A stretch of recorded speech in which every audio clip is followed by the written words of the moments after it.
Halo, nama aku Febianola Safira Audi Prameswari dari kelas 12 MIPA 6 SMA Negeri 1 Kobomas Gresik, Jawa Timur.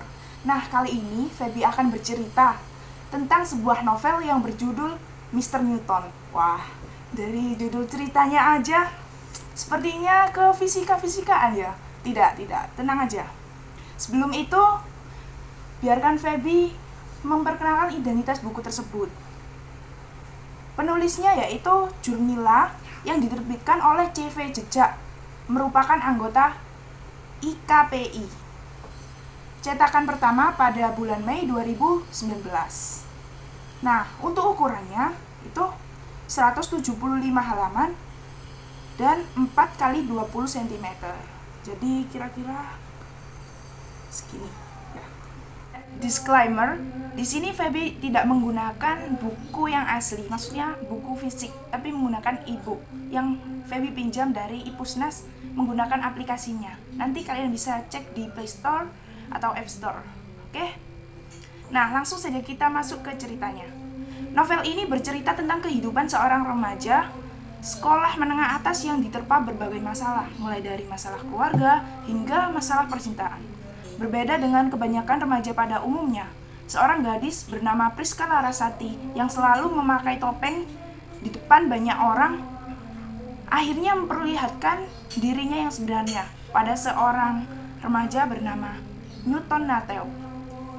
Ceritanya dimulai dengan ketidaksengajaan Priska menemukan Natheu yang dijuluki oleh teman-temannya sebagai Mr. Newton karena ketampanan dan kecerdasannya terutama di bidang fisika.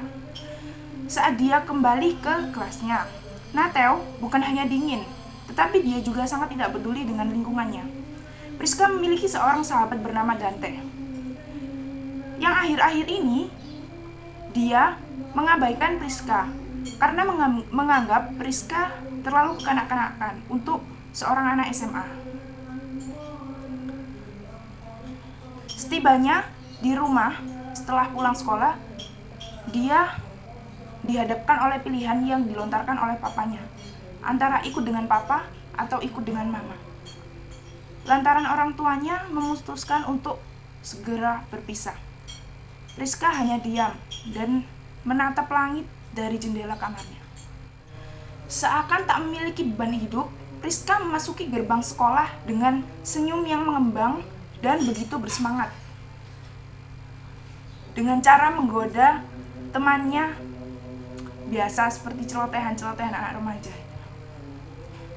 Tak menghiraukan Dante yang semakin mengabaikan Priska dan kini mulai dekat dengan Mala. Priska mencoba menyapa seorang cowok culun yang bernama Didi, sampai mereka menjadi teman akrab. Keesokan harinya, dia bertemu lagi dengan Mr. Newton, namun kali ini dia terlihat mau pergi dari sekolah. Tak lama kemudian, Pak Dadang datang dan memperlakukan Priska kurang baik dengan mengatakan jika dia mengganggu Natheu yang ingin berangkat Olimpiade.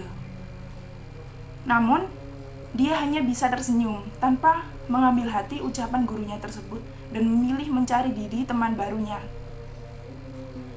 Biasanya, Priska menyapa langit, namun kali ini langsung tidur sudah belajar. Keesokan harinya, dia telat untuk masuk sekolah dan Pak Satpam menghalangnya untuk memasuki sekolah. Dia beralasan menjadi pacarnya Natheu, karena itulah satu-satunya kepercayaan Pak Satpam saat itu.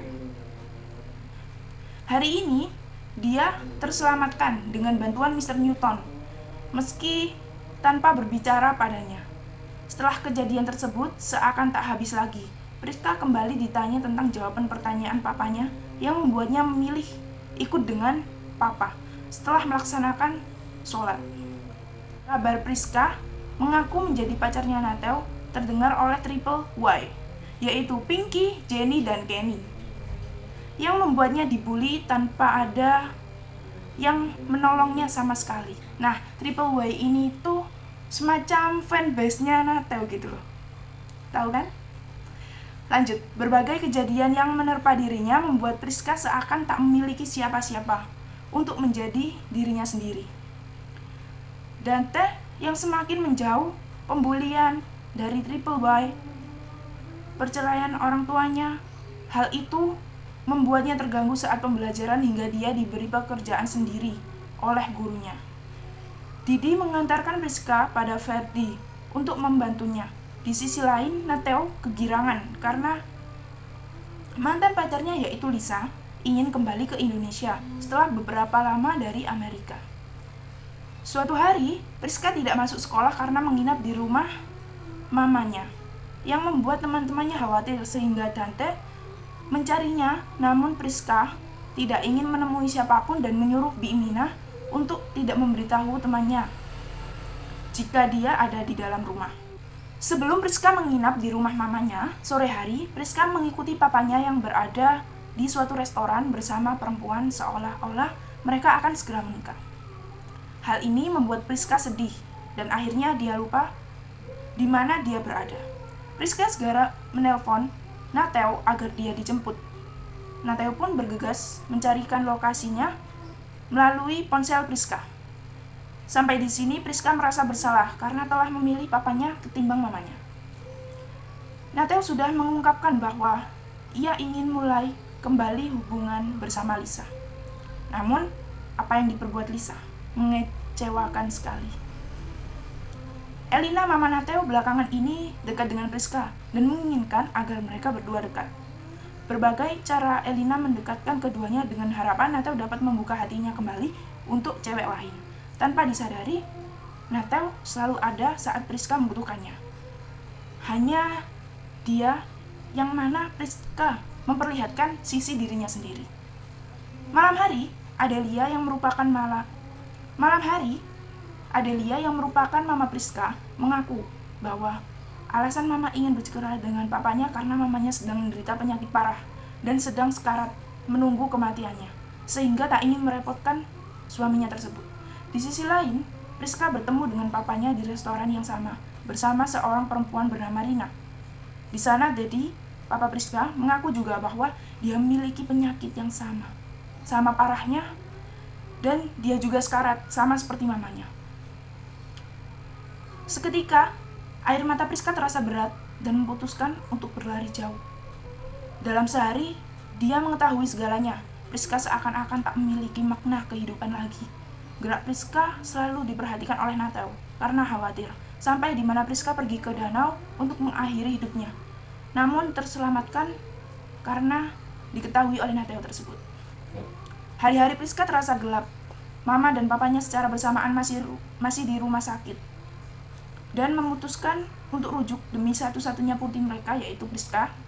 Semua tampak seperti biasanya karena mama dan papa mulai bekerja demi putrinya merasa baik-baik saja.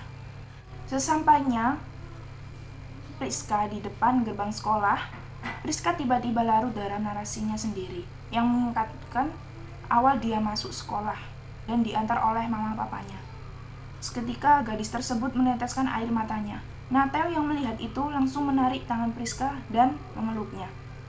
Banyak pasang mata tertuju pada mereka berdua, termasuk Dante. Dia yang melihat Priska ingin dibawa oleh Nateo segera menghalanginya karena cemburu dan mengira bahwa Priska diajak bolos sekolah. Sepulangnya dari sekolah, Priska naik mobil Nateo. Di sana, Nateo meminta Priska untuk menjadi pacarnya dan Priska pun mengiyakan. Sampai pada akhirnya, mama dan papa mereka meninggalkan Priska secara bersamaan, yang membuatnya begitu terpukul, mengurung diri. Tak hanya itu, Nateo yang awalnya bersamanya kini meninggalkannya karena memilih balik dengan Lisa, yang juga sedang down di sebuah rumah sakit. Semua berlalu hingga Priska menyadari kini ia adalah calon mahasiswa yang ternyata menuliskan semua keluh kesah dan imajinasinya dalam sebuah novel yang berjudul Mr. Newton. Hari ini merupakan hari ulang tahunnya yang ke-17. Semua orang yang selalu di sisinya memberikannya kejutan, dan dengan ini pula Nateo mengaku bahwa ia meninggalkan Priska karena ingin dia lebih dewasa dan mandiri, meskipun tetap kekanak-kanakan di hadapannya. Bukan alasan kita menyalahkan takdir yang begitu pedih dalam hidup yang kita jalani. Perubahan akan selalu ada, tergantung bagaimana kita menanggapi dan bertumbuh dengannya. Itulah sedikit pengajaran tentang motivasi kehidupan novel Mr. Newton. Jadi yang dapat nih kalian tertarik untuk membacanya. Nah, buku ini tuh cocok untuk kalian yang mungkin sedang jomblo atau belum pernah sama sekali berpacaran, karena di sini genre untuk remaja, terutama percintaannya itu ringan banget. Nah, kalian harus baca buku ini pokoknya. Oke, salam literasi, salam membaca. Bye-bye.